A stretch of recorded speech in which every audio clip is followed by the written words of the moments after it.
Bonjour et bienvenue à tous dans ce programme de 15 minutes de grâce et de vérité.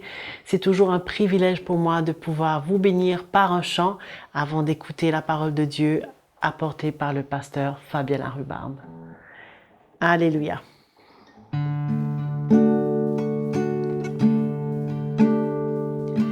Aucun problème n'est trop grand pour le Dieu vivant. Aucune montagne trop haute qu'il ne puisse franchir.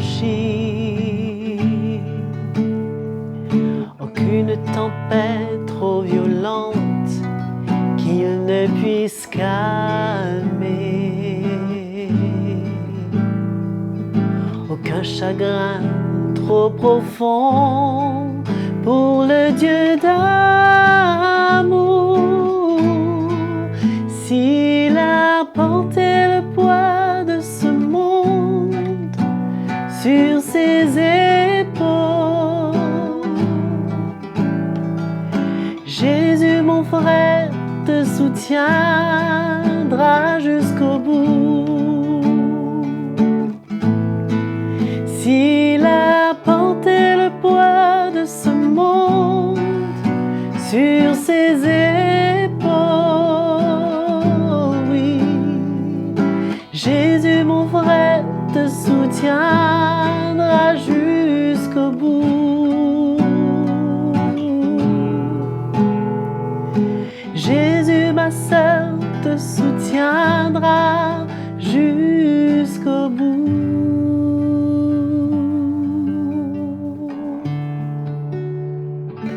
Quel merveilleux chant qui nous rassure que Jésus nous soutiendra jusqu'au bout. Je vous laisse avec ce chant et nous allons entendre la parole de Dieu. C'est une joie pour moi de vous accueillir encore une fois dans cette nouvelle édition de 15 minutes de grâce et de vérité. Avant d'aller plus loin, je voudrais encore remercier Joël pour cette louange qui nous prépare dans cette atmosphère de joie et de pouvoir ensuite partager un petit peu la parole de Dieu et voir comment le Seigneur nous encourage et nous fortifie. Donc que le Seigneur vous bénisse et le thème pour aujourd'hui sera « Se fortifier dans le Seigneur ».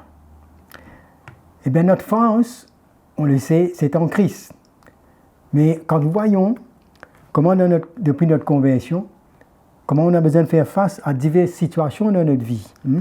On a nos épreuves, on a les persécutions, on a les tentations, on a ce monde dans lequel on fait face et on a les responsabilités qu'on a besoin de prendre aussi. Donc tout cela, et nous avons besoin de nous fortifier. Avec l'expérience, on voit que avant même que les situations arrivent, on a besoin de se fortifier. On n'a pas besoin d'attendre quand une situation arrive, c'est là qu'on va trouver la force, mais c'est une discipline, c'est un chemin où tous les jours, on a besoin de saisir toute occasion pour se préparer, pour se fortifier. Et on doit prendre ce temps-là, c'est le temps pour nous. Parce que devant, il y a des temps difficiles encore qui arrivent, il y a toutes sortes de situations qu'on n'est pas à l'abri. Mais chaque jour que Dieu nous donne, c'est un moment pour nous de nous équiper, d'être édifiés, de se fortifier. On va lire quelques versets. Tenez avec moi dans 1 Corinthiens, le chapitre 16 au verset 13, où l'apôtre Paul fait mention. Il dit « Veillez, demeurez fermes dans la foi, soyez des hommes, fortifiez-vous. » Voyez-vous, c'est comme cela qu'il veut entraîner l'Église pour se fortifier, être équipé pour faire face à toutes ces épreuves, à faire face au monde, à la chair et tout cela. On a besoin de se fortifier. Et comment on va se fortifier? Où on va puiser notre force? Nous allons voir comment cette force se trouve dans le Seigneur. Et que quand on obéit, quand on marche dans la soumission, quand on marche dans la foi, et que la grâce de Dieu nous accompagne, et qu'on est en communion avec lui, notre force se trouve en lui. Et c'est lui que Ésaïe a dit dans l'Ancien Testament, dans le chapitre 40, au verset 29, il dit « Il donne de la force à celui qui est fatigué. Et il augmente la vigueur de celui qui tombe en défaillance. Alors, les adolescents se fatiguent et se lassent, et les jeunes hommes chancellent, mais ceux qui se confient en l'Éternel renouvellent leur force, ils prennent le vol comme les aigles. Ils courent et ne se lassent point, ils marchent et ne se fatiguent point. Donc, malgré nos épreuves, malgré tout ce qui peut se passer, Dieu a cette provision en nous pour nous fortifier, pour nous équiper. Et nous voyons comment, dans l'Ancien Testament, on peut voir quand Josué avait besoin de prendre la relève et emmener le peuple. Dieu lui a dit, mais mon serviteur Moïse est mort, mais lève-toi. Passe le Jourdain, toi et ce peuple. C'était une mission, c'était une responsabilité. Avant, il y avait Moïse, tous les regards étaient sur lui, il entendait le Dieu et emmenait ce peuple. Maintenant, Josué a cette responsabilité et le Seigneur lui dit, mais voilà, comme j'ai été avec Moïse, ben, je serai avec toi. Et là, le Seigneur lui dit, dans Josué, le chapitre 1er, au verset 7, qu'on va lire, « Fortifie-toi seulement et aie bon courage en agissant fidèlement selon toute la loi que Moïse, mon serviteur, t'a prescrite, ne t'en détourne ni à droite ni à gauche, afin de réussir dans tout ce que tu entreprendras. Fortifie-toi, ne t'ai-je pas donné cet ordre? Fortifie-toi et prends courage. » Et il lui dit, « Ne t'effraie point, ne t'épouvante point, car l'Éternel ton Dieu est avec toi dans tout ce que tu entreprendras. » Ça, c'était à l'époque de Josué, sous la loi de Moïse, comment il devait agir fidèlement selon tout ce que Moïse avait écrit. Mais aujourd'hui, on a Jésus avec nous, et on a sa parole que le Saint-Esprit nous rappelle, et il est avec nous, la Bible nous dit, et comment on a besoin de se fortifier en restant, en agissant selon sa parole.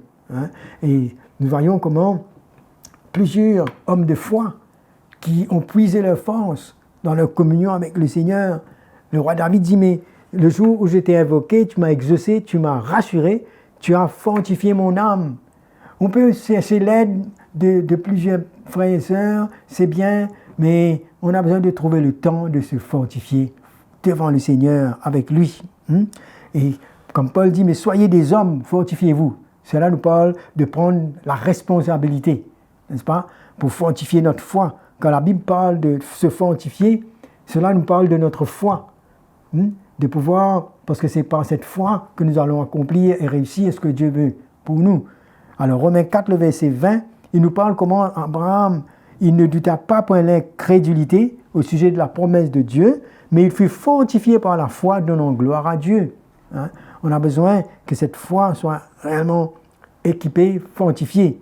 Nous voyons comment dans les tests, dans les épreuves, que tous ceux que Dieu a utilisés, dans l'opposition, ils ont cherché à être fortifiés par le Seigneur. Ce n'est pas un exercice mental, ce n'est pas quelque chose qu'on décide de faire par notre propre moyen, mais c'est au pied du Seigneur que se trouve notre force. Et nous voyons comment l'apôtre Paul, à plusieurs reprises, a fortifié l'Église.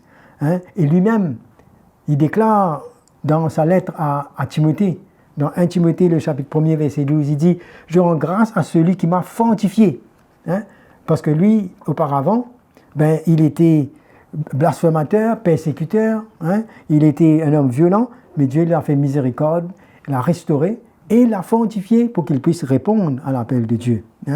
Et dans sa lettre aux Philippiens, Philippiens chapitre 4, verset 12, nous voyons, il dit « Mais je sais vivre dans l'humiliation, je sais vivre dans l'abondance. » Mais il faut la force de Dieu pour faire cela. Il dit, en tout et partout, j'ai appris à être rassasié, à avoir faim, à être dans l'abondance et dans la disette. Tout cela parce qu'il voulait répondre à l'appel de Dieu. Il voulait payer le prix qu'il fallait pour répondre, pour aller jusqu'au bout et servir le Seigneur.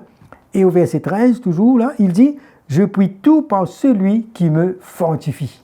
Ça veut dire la force de s'humilier, la force d'accepter le plan de Dieu, d'accepter quand on est éprouvé, d'accepter même s'il y a un manquement, s'il y a quelque chose que on a besoin de se priver, mais pourvu qu'on atteigne le but et de répondre à l'appel de Dieu. Comme Moïse qui n'a pas refusé de sortir de la maison de Pharaon et de s'identifier au peuple de Dieu. Il fallait être fortifié pour faire cela. Il n'a pas eu peur de la colère du roi. Mes frères et sœurs, quand on a un défi devant nous, et qu'on a besoin de ne pas compromettre. On a besoin d'être fort. Et cette force, c'est au pied du Seigneur qu'on la trouve. N'est-ce pas? Quand on est persécuté, méprisé, parce qu'on ne veut pas compromettre et qu'on veut rester dans le plan de Dieu. Et que les autres peuvent se moquer de nous, peuvent s'opposer à nous, hein, et dans la méchanceté, ben, on a besoin d'être calme, d'être patient et de persévérer et d'avoir cette force qui vient du Seigneur pour nous équiper et aller jusqu'au bout. Amen. Et là, nous devons collaborer avec le Seigneur, hein, pour pouvoir laisser Dieu nous fortifier. Si on laisse le temps passer, on est négligent, mais ça ne nous aide pas. Alors c'est pourquoi que c'est une décision qu'on prend, n'est-ce pas, avec le Seigneur pour lui remettre notre vie, et que là, si on garde notre vie, si on veut vivre pour nous-mêmes, selon notre chair, ben, on ne va pas pouvoir répondre à l'appel de Dieu, on ne va pas pouvoir arriver à être fortifié dans son plan. Parce que Dieu ne nous fortifie pas automatiquement comme cela. On a besoin, parce qu'il nous dit « fortifie-toi ». Remarquez que quand il dit ça à Josué, il dit ça, il lui dit « mais fortifie-toi ». C'est-à-dire, il y a une responsabilité, mais bien sûr que nous, notre force, c'est quand on vient à lui et qu'on lui donne notre vie et qu'on ne retient pas. Voilà. Et Ephésiens 6, le verset 10 nous dit « Au reste, frères, fortifiez-vous dans le Seigneur par sa force toute puissante. » Dans le Seigneur, par sa force. Hein? Revêtez-vous de toutes les armes de Dieu afin de tenir ferme contre toutes les ruses du diable. Et là, c'est les armes qu'il nous donne, c'est sur ça notre force. On va parler de ça d'une autre fois, mais on comprend comment le Seigneur, par sa parole, dans toutes les exhortations de Paul, nous emmène à nous confier dans le Seigneur par son esprit. Hein?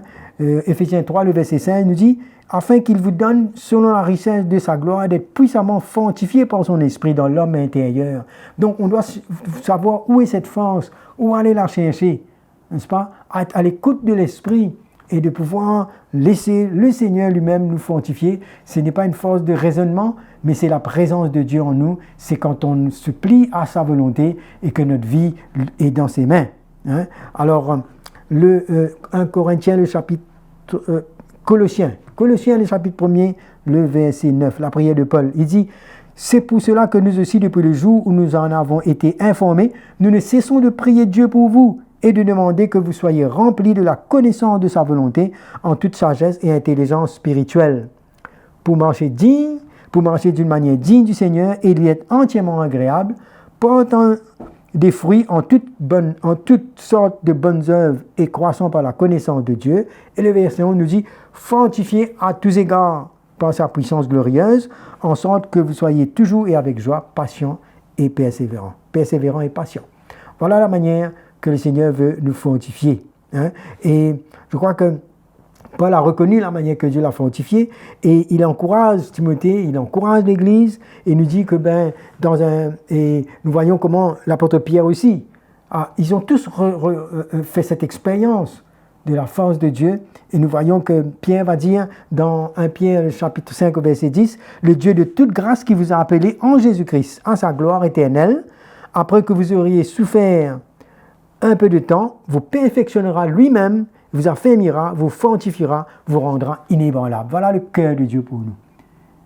Quand on fait face à toutes nos oppositions, nos épreuves, nos tests, mais on sait que il y a cette place où c'est le Seigneur qui va nous fortifier. Amen.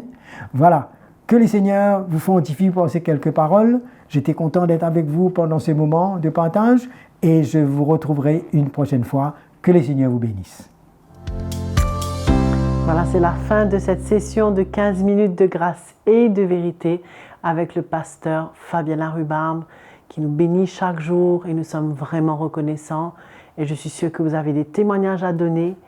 Entre-temps, abonnez-vous à notre chaîne YouTube CTMI et bien sûr, si vous voulez nous partager des commentaires ou des questions que vous avez à cœur, envoyez-nous sur l'adresse qui est affichée à l'écran.